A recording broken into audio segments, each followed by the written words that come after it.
Hello and welcome to the Gribley's Folly Community Garden and Massage Parlor. I am here to bring you the top 5 list I know you've been waiting all year for. This is Gribley's top 5 flies of 2018.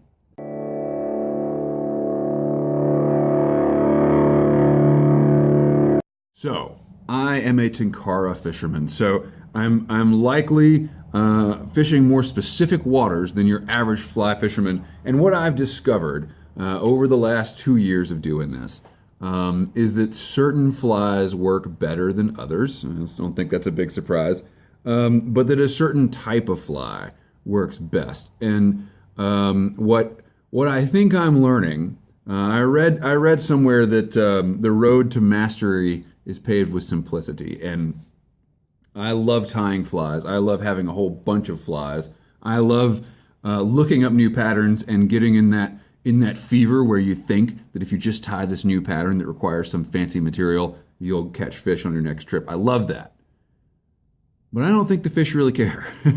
Unfortunately, I think that the fish are not that impressed with all of our artful, skillful fly tying adventures, right? I think that they mostly just want things that look kind of like bugs of a certain size, and they'll eat them.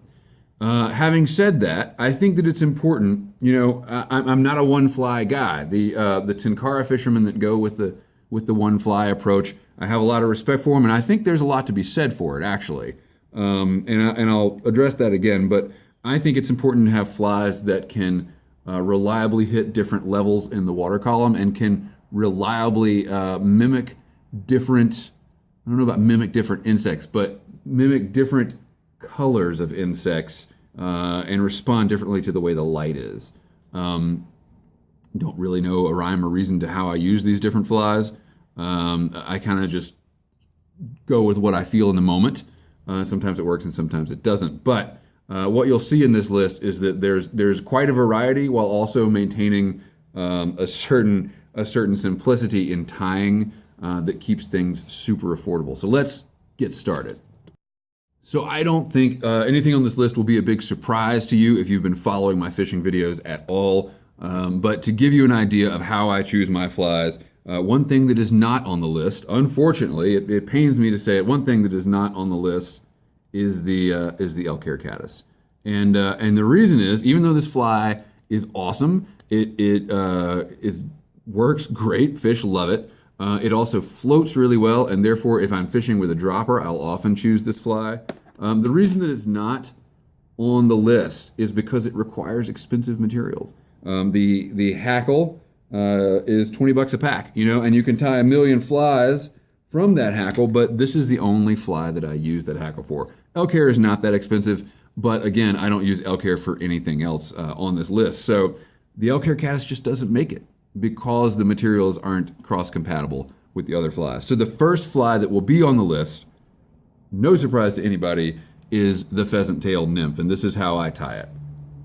I like to use a lighter dubbing. I like to use longer legs and tails, and I don't use a bead head a lot of the time because the waters I fish are overfished, and I feel like everybody's throwing bead heads, so I want something a little bit different. This is my most realistic fly. I actually tied this after looking at a lot of nymphs that I actually found in the water. So I have had good luck with this fly. I will fish a bead head sometimes. I like to fish a black bead head to keep it a darker profile. I think in broad strokes, right? Like this is my dark, nymphy looking fly, as opposed to the next fly on the list, which is the gold ribbed hare's ear, and I tie this in a couple of different configurations. I believe what you're seeing right now is pretty standard. Sometimes I will tie it with a flash component on the back. It's very spiky, it's very buggy, it looks like a big honking mess.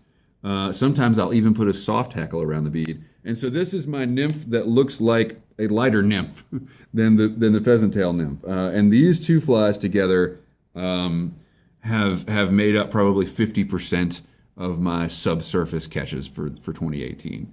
And they're cheap to tie. All you need is some dubbing and some pheasant tail, and maybe some beads or something, whatever.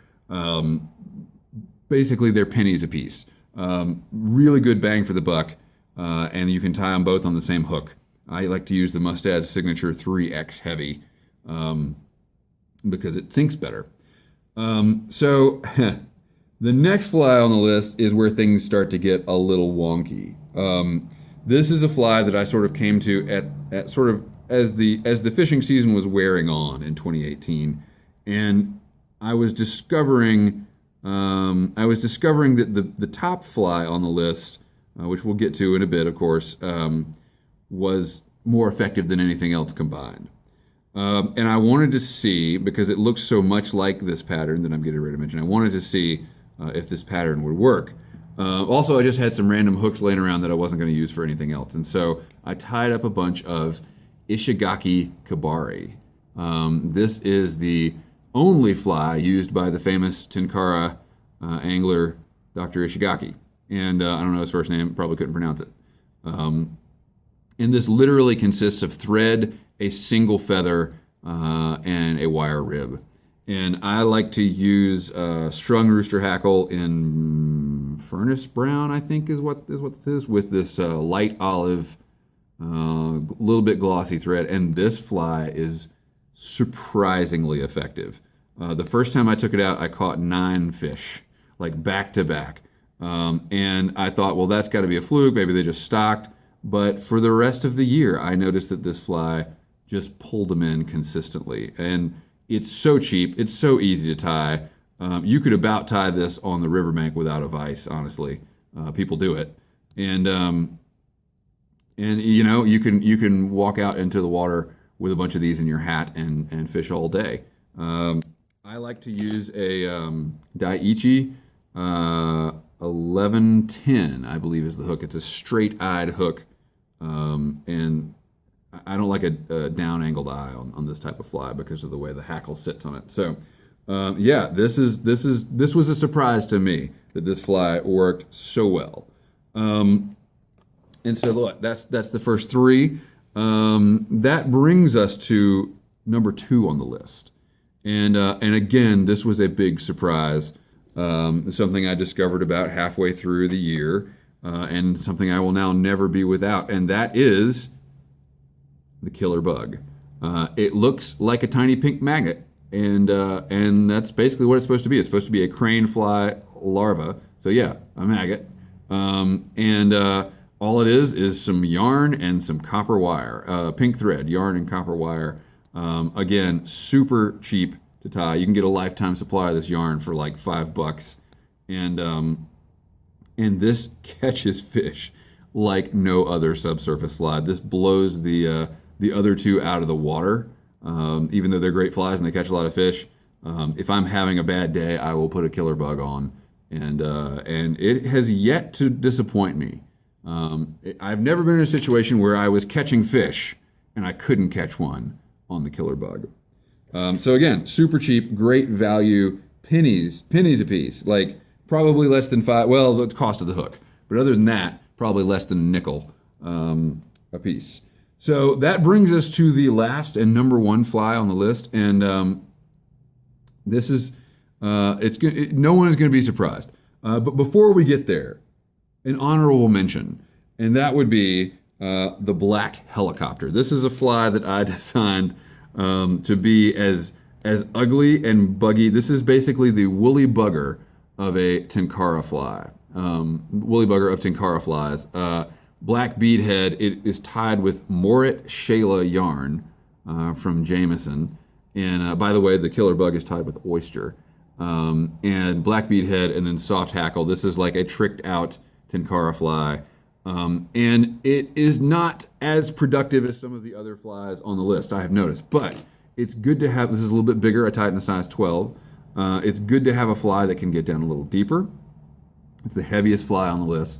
And with this fly, I did not catch, but I hooked the biggest fish of 2018, which was a wild rainbow that was it was over 20 inches, and it kicked my ass after about a 10-minute fight. It broke off, and I teared up a little bit.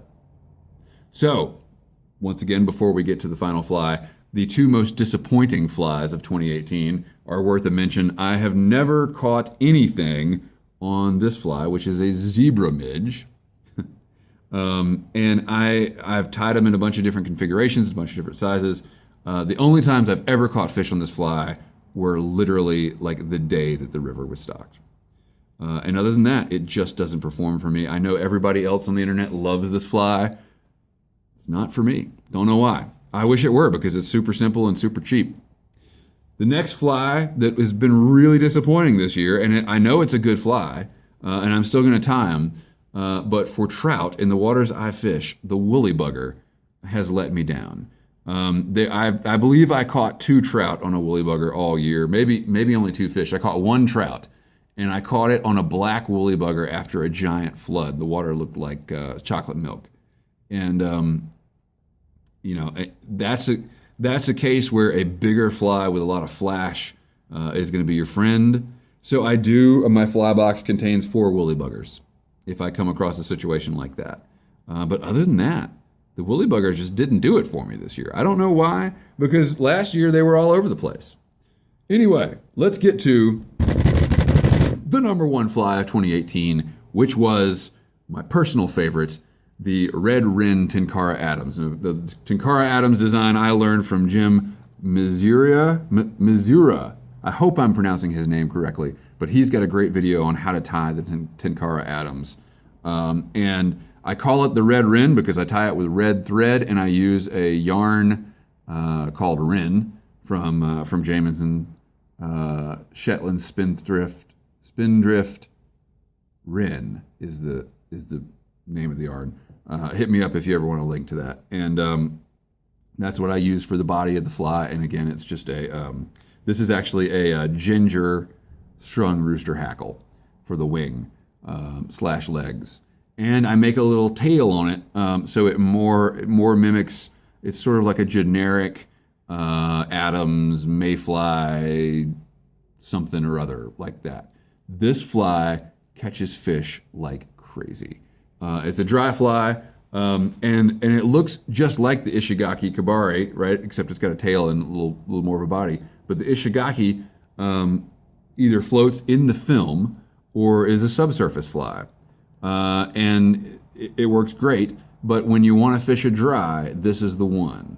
And I have caught all kinds of fish in all kinds of conditions in every month of the year on this fly. It is absolutely phenomenal, and if I could fish only with 1 fly, I would not feel undergunned. In fact, there are many days when I do only fish this fly.